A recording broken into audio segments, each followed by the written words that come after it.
that is problematic for us to operate as a civil society?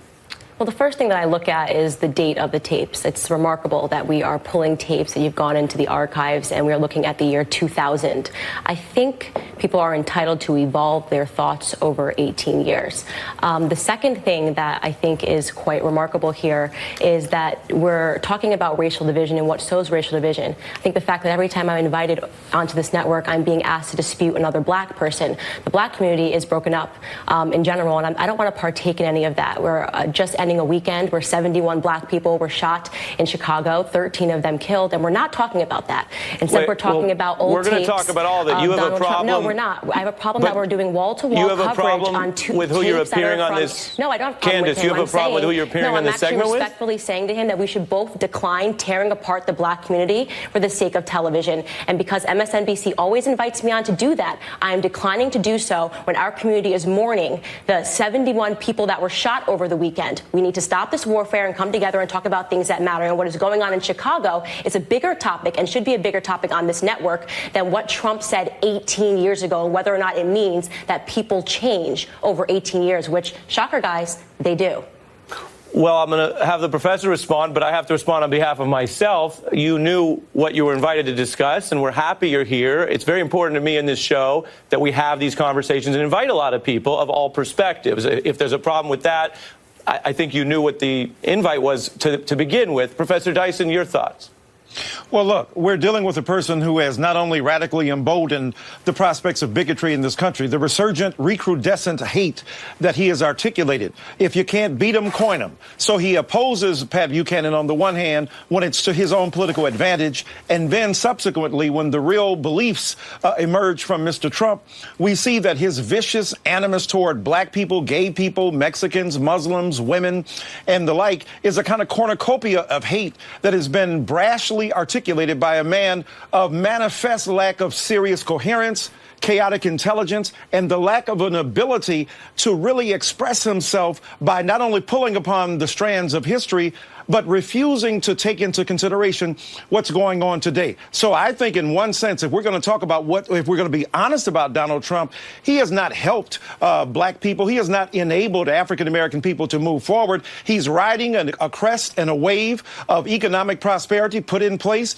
by his predecessor, Barack Obama. He has refused to acknowledge the centrality of police brutality and unarmed black people being assaulted by people in this country. So the reality is that Donald Trump, while claiming through rhetoric to be for the blacks, what he has done is undermine the capacity of African-American people to exist in a country where it's not only about the economic facts and the wherewithal that we contend with, it is about the tone. It is about the rhetoric. It is about the atmosphere that has been unleashed here. And Donald Trump has done something very dangerous and destructive. He can't see the difference between an anti-fascist and a person who supports it. He can't see the difference between somebody who's against black people and who is for them. So when he draws false equivalencies between both sides, he negates the ability to say, look, I believe in rational civil discourse in America, but I take a side morally and politically. We are now 53 years to the date. For a quick second. 53 years, let me finish this. 53 years beyond the date of the voting. Let me finish this. We'll go to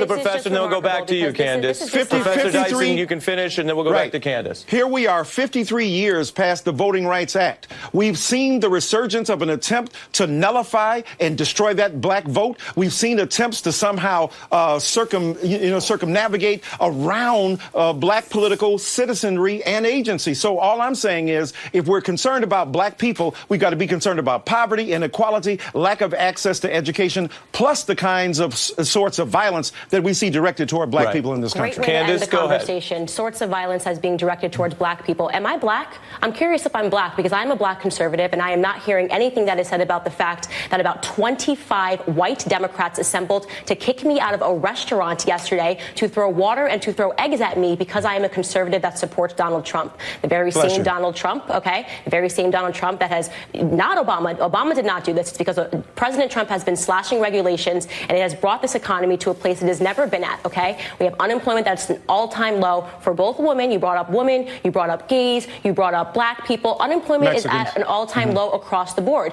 You guys refuse to acknowledge the truth that we are doing better. You want to talk about fascists? Antifa attacked me. This is an all-white gang that attacked me and attacked an all-black police force in Philadelphia, okay? And they claim to be fighting racism. How is it plausible, Professor, that you allow this to happen to your community because you've decided that because we are ideologically conservatives, you are okay with this? You're okay with the resurgence of the Democrats? I haven't said a word. Don't cut me off. I haven't said a word. You just said a lot of words. I didn't say a word. Actually, if somebody was counting, I said nothing about you. Now you're cutting me off. I said nothing about you. No.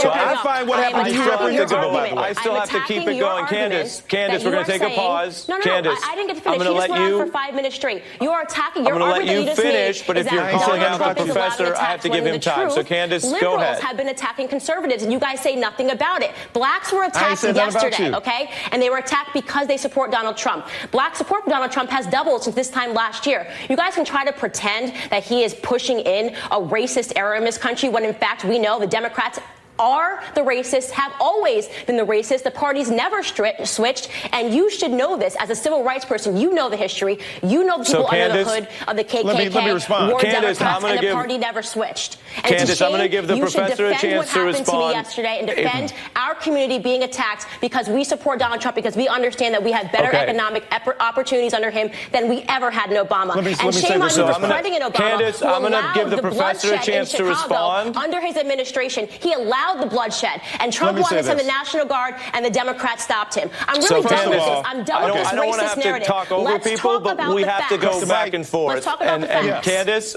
we're going to have to take a pause there. Couple things. You're making a personal attack on the other guests, so I have to give them a chance to respond. Let me respond. First of all, I also have to say, and Professor, I'm going to go back to you. I also have to say the topic of this discussion that we have tried and perhaps are failing on live television to discuss is Trump policy. The incident that you're referring to yesterday is not necessarily this topic. It's a Democrat policy. And so we'd have to gather more information. Go up to them. So I'm going to go to the professor.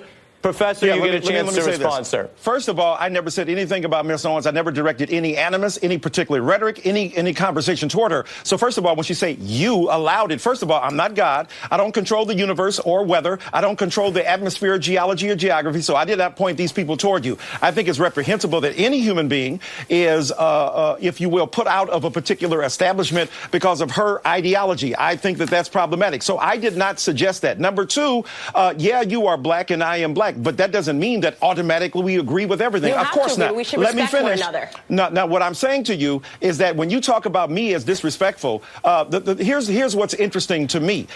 You have come on here and, like Donald Trump, reduce everything to narcissistic self-preoccupation and articulation of your. Let me finish.